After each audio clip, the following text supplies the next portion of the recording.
Assalamu alaikum, ladies and gentlemen. I am Noor and welcome to the next podcast in the Pakistan at 100 series. Today we are joined by Amna Qayyum, who I will introduce in a moment, and she'll be talking about the impact and the influence of certain social conditions and history on policy making and the policy decisions that have been made in Pakistan. So Amna is a doctoral candidate in history at the Princeton University, and she specializes in modern South Asia. Her research interests include histories of international development and economic life, the political economy of knowledge, and Islamic thought. She's also interested in global and comparative approaches towards studying decolonization and Cold War. And you're going to know as we move forward in this podcast that she is perhaps one of the best people we can talk to about this. So Amna, first of all, I would just like to open up the floor and preface our discussion with this simple question. Yeah. Why is history important? Why history is important in understanding the social conditions within which these policy decisions are made? Okay. Thank you, Noor, for that question, and thank you for having me today on this podcast. So the question of why history is important to public policy is a question that historians often get asked and sometimes, get slightly defensive about it as well. So there are different ways of looking at it. So I think one of the most conventional approaches has been to say that we need history to understand the past, so that and how it will influence future decisions. So when you apply that to policy, and when you look at policy histories, it can tell you how certain decision makers have made key decisions and policies in the past, what sort of information they've collected, how they've evaluated that information, what actors have been at the table when policy decisions are being made. And this sort of policy history can then help you navigate future policy decisions. So that's one way of looking at it, is to help history in predict future policy decisions. But I think one of the more, for me personally, important aspects of this is that history allows you to understand things within a particular context. So when it comes to policy making, we see today that a lot of policy decisions are very technical, and because of their technical aspect, sometimes they are very narrowly defined. What history does then is to provide you a broader context. It gives you a sense within which it gives you a sense of the structures within which that policy decision is being made. It gives you a sense of the social conditions of the people who will be affected by that certain policy. So I think the context is very important, and that's what historians can contribute to policy. Very well put. And this provides a very good transition for me as well. So when we consider the context within which decisions are made, and in terms of Pakistan, I think that, and you would also agree, that the best way to start is to look at the partition, and the time just before and just after the partition. And how do you think that shaped a lot of the decisions that we made in the years following the partition? Okay, that's a great question. So I think one of the traps we fall into very easily is to think of partition as an event. So we think of partition that happens in August 1947, but I think a more fruitful approach towards partition, and this is something which Wazir Azamidar, who is a historian at Brown, talks about, a long partition. So we need to think about partition as a process, and it has other processes attached to it which unfold over a period of time. So with 1947, it starts this process, and what happens with Pakistan, I think, so everyone is acquainted with the familiar numbers that Pakistan was supposed to get 1/3 of the military assets and roughly 1/5 of the financial assets of undivided India, and then there were obviously problems in attaining some of those assets, but there were other human dimensions to partition. We can talk about, in terms of human capital, in terms of lack of capacities, and also just the huge refugee influx. So when you have so many refugees coming in from India, both into West Pakistan and East Pakistan, there's the problem of rehabilitating them, of housing them. So the state from a very early time is occupied with these questions. And there's a problem of, I'll just give you a very quick example. In terms of the bureaucracy, while we have some bureaucrats that are within Pakistan, we have a large number coming in from North India, but that's still a small portion of what the bureaucracy should be. And not only their numbers, just the material aspect of it. They don't have desks, they don't have offices. You have to create a new sort of institutional infrastructure from scratch. So in the first few years, what you see is that you see a lot of bureaucrats working with boxes as desks. So there's a real sort of sense that infrastructure both has to be created. Okay, so the partition, as we all know, has left a lasting impact, and as it should have, not only in terms of geopolitics, but also in terms of loss of life, loss of property, and that sort of added to the flames, I would say, of this feeling of insecurity within the people of a newly formed Pakistan. So you see people who have lost loved ones, who have lost houses and homes and properties and whatnot. So how does that mentality that the newly Pakistani finds himself in, how does that affect decisions that are made at the top, and the tendencies towards a certain type of a decision? So you're very right. Partition is accompanied by large-scale violence, and families face that on a very personal level. So there is that insecurity, but I think there's also, along with insecurity, there's also hope. A lot of people have migrated, or they've bought into the vision of what a Pakistani state should be. So it's a fruitful moment for also thinking about what alternative visions one could have of the state. So I would say that in the early years of Pakistan, the very early years of Pakistan, so let's say the first 4 or 5 years, there's a sense that a new state is being formed and citizens can contribute in terms of what sort of state is going to be fashioned. So we have people like leftist parties or the communists who envision something very different from what the state eventually becomes. But we see that over the course of the few years, there's a clamp down on these voices. So we're all familiar with the Rawalpindi conspiracy case, and then Kamran Astar has written a wonderful book on communism in Pakistan and how over the early few decades these visions clash with the state, but then are also oppressed by the state at certain key points. So what that does is, so what we see is a very centralizing state, and this is because of, people feel insecurity, but I think this insecurity is more prevalent at a larger state level than within the ordinary lives of people who are still, trying to figure out issues such as housing. Okay, so having said that, what was the earliest state narrative around which Pakistan was built? So how did we sort of portray ourselves to not only the people of Pakistan but also the world? What was that like?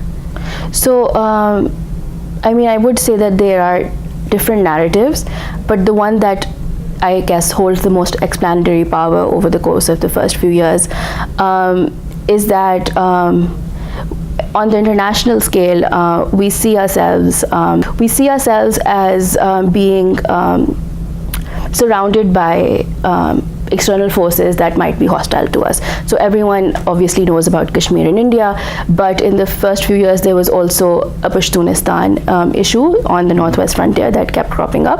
Afghanistan was making claims that the Durand Line was not legal once the British had left. So because of that, there's a narrative of that places an emphasis on the centralizing tendencies of the state.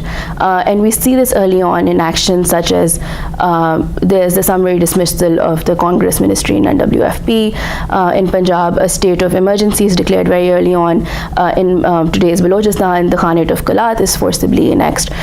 So what we see is, and also Jinnah tells East Pakistan that Urdu is going to be the national language when they also want Bengali to be one of them. So we see that there is a crowding out of alternate visions, and this leads to a bureaucracy that wants to centralize. This is also in large part due to the fact that the Muslim League as a political party, it does not have a very strong electoral base in what becomes Pakistan. Most of its alliances, like let's say in Punjab, with landed elites. So because of that lack of electoral base, I think we see that there's a centralizing tendency, and then the narrative coalesces around national security and religion. Yes. So I mean, at this point, all of us are widely familiar essentially with what Pakistan did. They went out, they sought international aid. They presented themselves as a worthy ally in hopes of getting military and economic aid. Yes. And the US became one of our first major, or we became US allies within this region. Yes. As opposed to India, who were particularly non-alignment, while the Soviet Union and China were experimenting with socialism and all the things that go with it. So how did that play out? And what effect did that have on our social and economic conditions? So in terms of the aid that we receive, I think there's a push and a pull factor. So there's a push from post-colonial elites very early on, towards getting development and military aid, because by the 1950s that's seen as one of the most important games in town. That is how in conventional circles, that is one of the main ways of accessing resources, and that's how you develop. At the same time, while post-colonial elites in Pakistan are looking towards greater powers for these resources, Cold War rivals such as the US and the Soviet Union, they're also making inroads into newly decolonized states. So for the US, with the Korean War in the 1950s and Mao's victory in China, there's a sense in certain policy circles that a Red Scare might befall Asia. So they also start making alliances with countries, and Pakistan emerges as one of the key players in their alliances. So we signed 2 mutual defense pacts very early on. We signed CETO, we signed CENTO, and in the 50s, I think we have a very stable relationship with the US, with them. We don't start formally receiving aid. I think one of the biggest packages that we receive starts in 1953 when Eisenhower comes to power, and we get food aid because food had become a very major issue in Pakistan by that time. Over the 60s, I think there's some tensions within that, and we can talk about that later in our alliance with the US. But in the early, I think starting the 50s, the US is so in terms of history, purely, the next big event with which we identify the 50s is Ayub taking over. Yes. And that being well and truly not the first, but well and truly the most important first autocratic regimes within this country's history, and that we have a shift towards centralization at a really fast pace. But then we're also looking to strengthen our military. We're looking for economic development, with which, as you mentioned, in 53 we get our first aid package from the US. Were there any strings attached to the aid packages that we received? So I mean, conventionally one would think of development aid as an apolitical enterprise, but there are always strings attached. There's always politics attached when you think of development aid and expertise.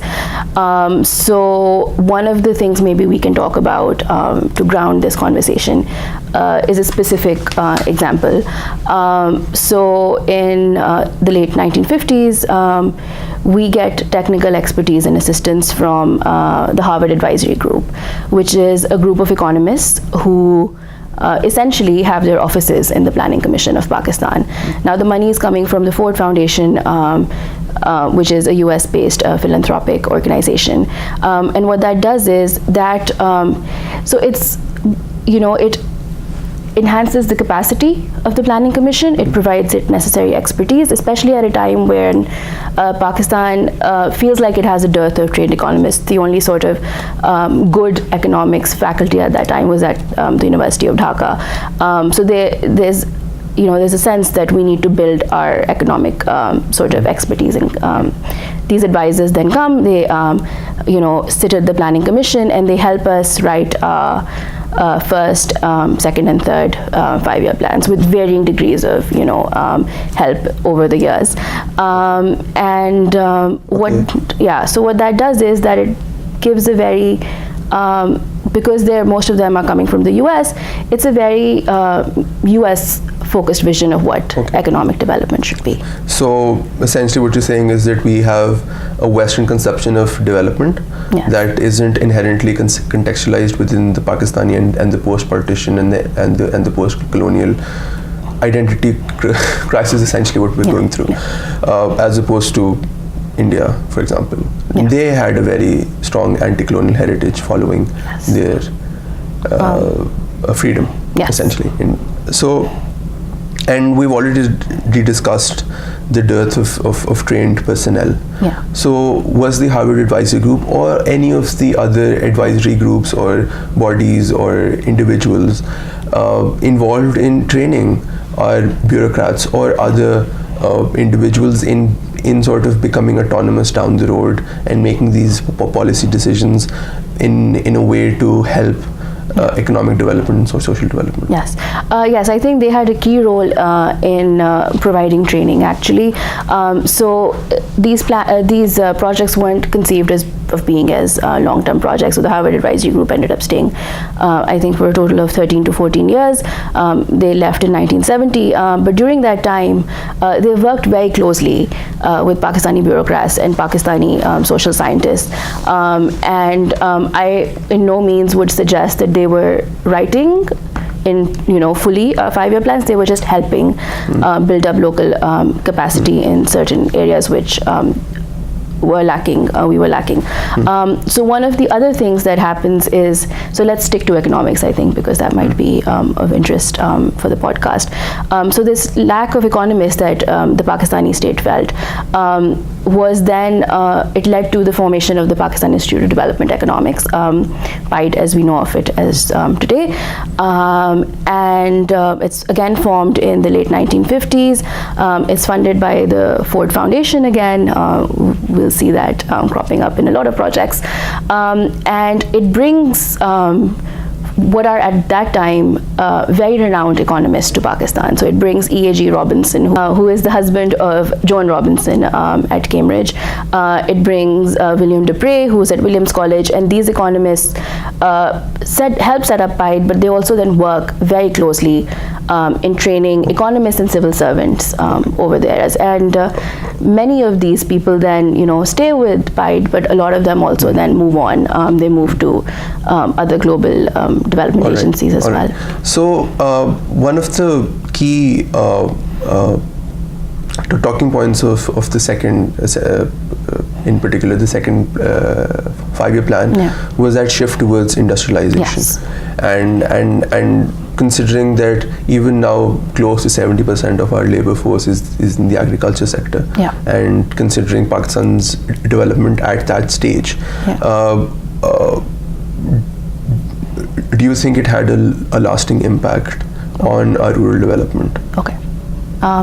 Yes, for sure. I think so. The second 5-year plan is heavily skewed in terms of industrialization, and that's not it's not abnormal for that time. I think we see a lot of other decolonizing countries.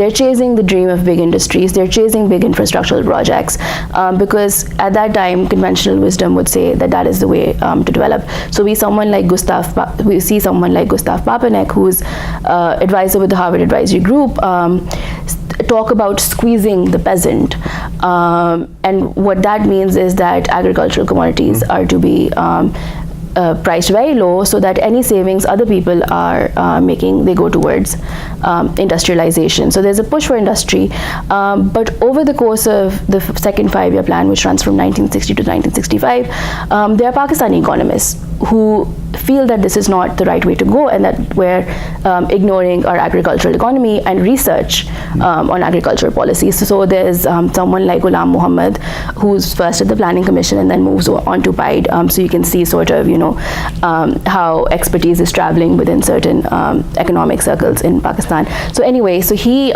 makes a big push for putting agriculture back at the center of our plans, and by the time the third 5-year plan rolls around, we see that there's a focus on agriculture. Now, this is also in large part due to the fact that economists are realizing that inequality is being exacerbated by these plans. All right. So that's very okay. So what I'm essentially now trying to ask is that, considering that the level of development in the rural centers compared to the urban center, the push for the industrialization in the previous plan, and now we're looking at, say, the sort of realizing that we need agriculture policy and agriculture development. But then again, there's a dearth of bureaucrats and of trained individuals to implement those policies. What do we do then? What did Pakistan do to implement those policies and to have trained individuals who can then in 20, 30, 40 years continue implementing these policies, so that our rural centers are at the forefront of development as compared to the urban centers, as we move from a fairly intuitive process from urban to from rural to urban. Okay. So I think I am not. So at that point, actually, we can go back to the 1950s. And let's talk about bureaucrats for a minute. I think that'll be interesting. In the 1950s, Muhammad Ali Bogra, who is our prime minister at that time, for a short period of time, as most of our prime ministers were in the 1950s. So he goes to the Ford Foundation representative. He meets him in Karachi, and he says that he wants to change the mindset of civil servants. And what he means by that is that there's a focus on, in the colonial time, there was a focus on law and order. And what he envisions today's public servant to be in the 50s was to have a focus on welfare and development. So over the course of this conversation, Ford and Bogra decide that they're going to establish a Pakistan Academy for Rural Development, which I think is one of the first few institutions in the world to be developed at that time. It starts, it becomes operational in 1959. There are two wings of, there's two branches in either wing. So there's one in Peshawar and there's one in Komila in East Pakistan. And what these academies are supposed to do is train civil servants to be more sensitive and to understand rural communities better. So over the course of the 60s, we see that most civil servants will go through these academies and will receive training. Now, the quality of this training is obviously something we can talk about, because as we transition from the 60s to the 70s and 80s, the quality of this training, changes. At some point you have foreign advisors coming in, they also stop coming. But then there's also, I think, the larger problem is that there's not enough social science research to back up whatever is being taught at these academies. And that leads to a form of training that then is not extremely helpful in changing how people think of the rural. Okay, so clearly we talk about the Pakistan Academy for Rural Development in the past tense essentially, because today we don't have such an institution that works actively to train and to understand the rural aspect. Well, it still exists. So the one in Peshawar still exists, but I think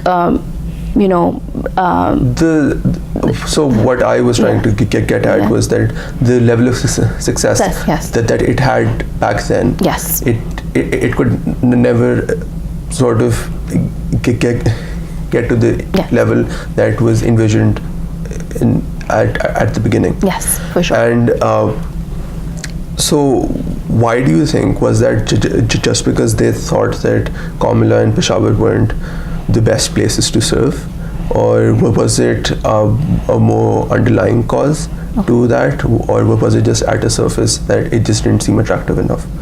I think there were a lot of issues at play. So first of all, when they're established in the 1960s, I think there's a sort of attractive quality towards them. They're new, they're getting foreign money, they're building, new buildings, they're also sending people abroad for fellowships. So there was a lot of things that attracted people towards them. Over the course of the few years, what happens is that the foreign money starts going away, a sort of institutional malaise sets in, and then also there's so much emphasis on urbanization that the rural sort of loses its appeal to a lot of civil servants. So I think a combination of these factors. There's also a turnover problem, I feel, so that's a very practical aspect to it, but there's a turnover problem in these academies. So their instructors are constantly leaving, the directors are being changed. I think one of the most successful periods was when Akhtar Hamid Khan was at Komila during most of the 60s. He was forced to leave in 1971 with the war. But I think it needed a visionary, those academies needed a visionary like Akhtar Hamid Khan, which they never got after that. So do you think that there was just a problem of personnel then, and not with the institution itself and how it was set up then? Well, it was supposed to be a training institution, and I think what we failed was to make civil servants realize that it was, essential to serve in rural communities, to understand them in a way that wasn't looking down on them. Okay. All right. Yeah. So now we've moved essentially out of the decade of development. Which I would like to contest, though. Okay. I think when we think of Ayub, we think of the decade of development, but I think let's also look back at the speech of Mehboob ul Haq, his iconic speech. I think it's also important to think of it as a decade of inequality, and inequality not just between different segments of people, but also the East and the West Wing. East and the West Wing. Yeah. So essentially, in the Cold War period, we've aligned with the US. Yes. We are receiving aid. We've lost a war to India. Yes. At this point. We have, in which, by the way, the US was slow to respond. Yes. And so we are now at a crossroads. Yes. With Bhutto coming in. Yes. We see this turn from privatization to nationalization to privatization again. A period of economic turmoil, to say the least. Yeah. Then we have Zia coming in, and for another decade of autocratic regimes. Yeah. And then we have the transition years from Benazir to Nawaz Sharif to back again. Yeah. And only now we're looking at sort of the third consecutive democratic government that hopefully we will see making it another 5 years. Yes. So having this just traced this general trajectory of Pakistan, Yeah. Do you feel that the earliest decisions had an impact on how we moved from the 70s to the 80s to the 90s? Was that the critical juncture, so to speak, in political science terms? Yeah. Or was it that events that happened later on had a greater impact on our economic development? Yes. So I think I would I would call it a critical juncture, because I don't think we can understand our economy today without understanding the first few decades. So just in terms of the form of economics we followed, in the 60s, I talk about inequality, and that was wrought by this, well, to put it more crudely, trickle-down economics, right? And so over the course of the decades, when we've, borrowed money from different either governments or multilateral institutions, there's always been strings attached, right? There's always been a politics to it, and what has happened is that's shaped the form of the economic and social transformations in the state. As Amna has stated, that strings are attached, that the strings are always bound to be political. They will have agendas and hidden agendas at points, at times, and but what is important to understand here is what you've also stated repeatedly, is that the development will always be a political process, but from that political process we need to contextualize it in a way that politics and development go hand in hand, essentially. Because even if we might need that 14th or 15th loan or aid package from IMF, we need a more contextualized development policy, or at least a contextualized understanding of the policy issues, so as not to completely westernize our policy decisions. Because and I feel very strongly about this, because India has a very proud heritage of anti-colonial of anti-colonial policy, of anti-colonial rhetoric and decision making, which has led them to take a step back from the international domain during the 70s and the 80s with a non-alignment, and focus on their economic development and social development, where they now grow at roughly 6% a year, which is insane to think about the size of India and the numbers they put out. Well, I mean, India has its own share of problems with inequality, but I think you're very right. I think we need to think about our own context when we think of development policies, and not only, you mentioned westernization, but there are other forms of development aid that are also coming into Pakistan today. So we need to think about the politics, but also I would also like to quickly add that we need to think about not only the political ramifications, but their environmental and other social ramifications. All right. So there you have it, ladies and gentlemen. Amna, who is an expert on the 50s and 60s and generally Pakistani history and the economic development that we've gone through, and she very clearly states, and as she is informed enough to state, that our political and social and economic development has been a very tumultuous, so to speak, process, where we've gone through ups and downs. But the best way to move forward would be to take a step back and just think long term. Think local, think rural, think urban, think in a more contextualized history of who we are, and then make policies within that context. Yes. Is that true? That's true. I think some of these things will always inherently be contested. So I don't think we should, shy away from debates and contestations. I just think we need to put them within a long-term perspective and think about them. So I guess informed decision is the order of the day. And with that, I would like to take leave. Thank you so much for listening, and see you next time. Thank you.